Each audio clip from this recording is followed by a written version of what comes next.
Scanning for audio.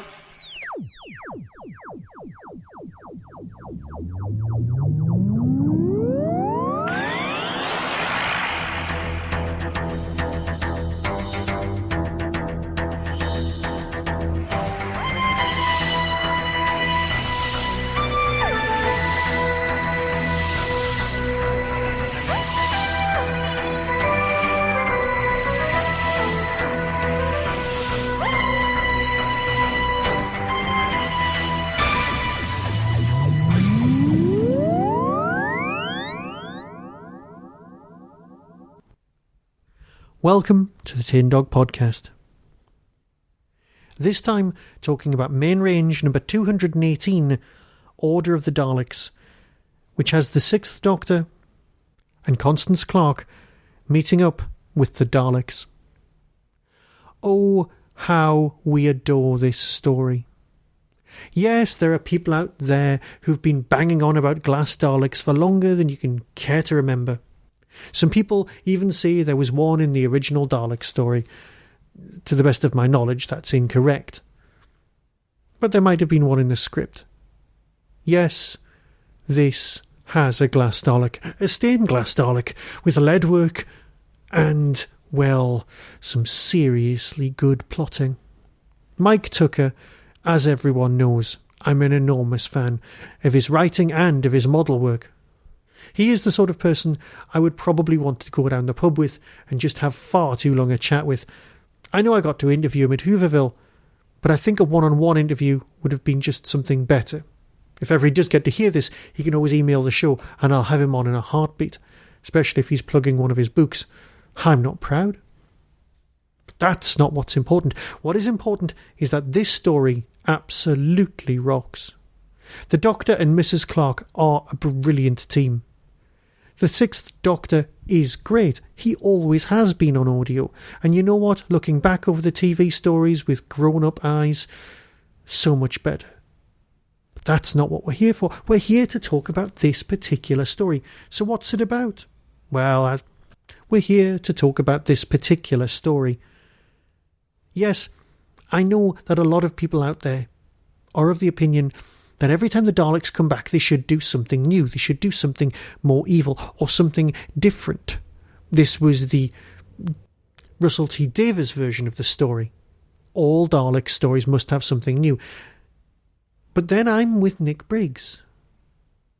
In a war film, you want the Nazis to act like Nazis. And in Doctor Who, you want the Daleks to act like Daleks. You don't need them to do new and exciting things. But here you've got both. Yes, you've got your new and exciting things. You've got your stained glass Dalek. You've got the main thrust of the storyline. But you've also got the Daleks basically just being Daleks.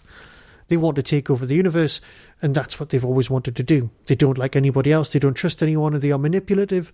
And, well, they're still dangerous. Take a Dalek's weapons off him and he's still a Dalek. They will treat everyone else with no respect whatsoever. Because, let's face it, they are still Daleks. So here's the synopsis. In the galactic census, idyllic Sterine is recorded as a Grade 3 planet, its inhabitants possessing neither advanced technology nor knowledge of other worlds. Accordingly, it is protected. Landings by off-worlders are strictly prohibited, unless, of course, those off-worlders are officials of the galactic census itself, come to investigate the origin of mysterious subspace signals, a signal no native of Sterine could possibly be able to send. Breaking all local bylaws, the time-travelling Doctor and his companion, Mrs. Constance Clark, have only just landed too. But they and the official census officials aren't the only off-worlders to have come here. Inside a nearby monastery, the monks of the reclusive Brotherhood of the Black Petal are guarding a strange and terrible secret, something that might bring disaster not just to the planet, but to every civilized world in the galaxy. Miranda Raisin is just brilliant in this. I will be gutted if they get rid of her. Now, I know there's a whole former companion of the Sixth Doctor coming back, and she'll be in the same story with Mrs. Clark. Now, I'm torn. I'm quite happy to have both of them travel with the Sixth Doctor, because that's not been happening for a long time. the busy TARDIS storylines. But you know what? In this story, you've also got some great, brilliant performances from other members. You've got John Savardin. Yes, I know everyone goes on about him being Fred Elliott in Coronation Street, but this guy was in Blake 7 twice. This guy was in Doctor Who. And you know what? While I was working in Manchester, in the Waterstones on the main street, John came in. While I was serving him, I was always very polite to serve the famous people normally. And then if I could get away with it afterwards, just say something nice to them. Now, the reason that I stopped doing this, I'll explain in a few moments. But I did say, because it was quite late one evening, that me and my friends had a John Savardin evening where we'd watched all the Blake Sevens and the Doctor Who's he'd been in. And he went, people always remember the Blake Sevens, but nobody ever remembers Waterloo. Now, the guy is absolutely superb in Waterloo, right? That's beside the point. His performances are exemplary. Yes, he played comic relief in Coronation Street. And here he also plays a bit of comic relief, but he also has enough humour and humanity to be a force of nature and to sort these things out. It's glorious. Now, one day when I was in Manchester, I also happened to say to this old lady, who looked very familiar, that she was a particularly brilliant actress. Except, of course, I got it mixed up. She was just some ordinary old lady. And basically, I'd gone up to this old lady and accused her of being Hilda Ogden. At that point, I elected never to do that sort of thing anymore.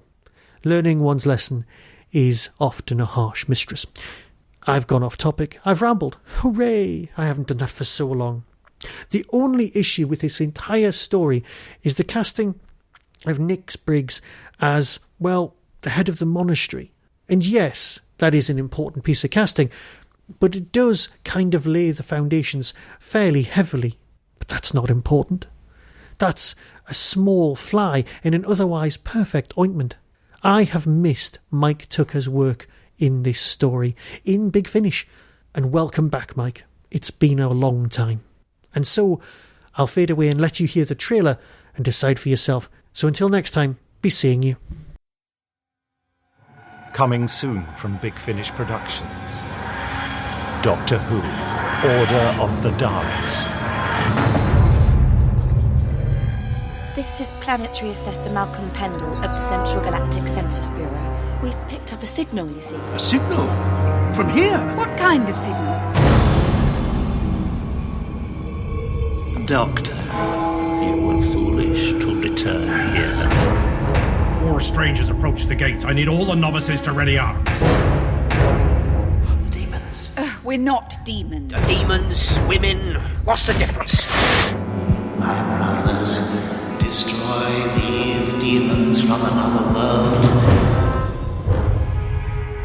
These were beings unlike anything we had ever encountered.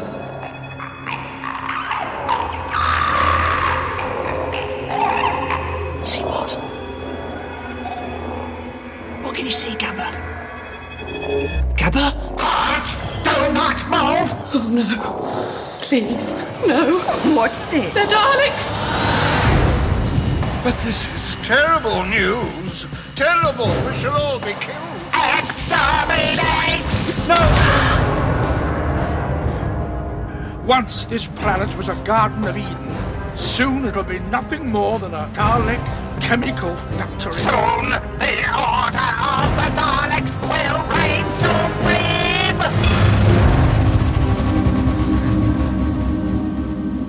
Big Finish. We love stories.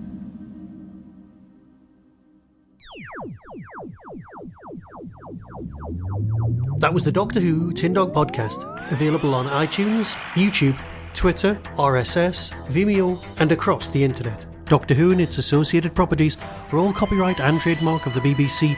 No infringement is intended. Why not become a supporter by visiting patreon.com/tindog. Contact the show on tin-dog@hotmail.co.uk. The Tin Dog Podcast is a founder member of the Doctor Who Podcast Alliance.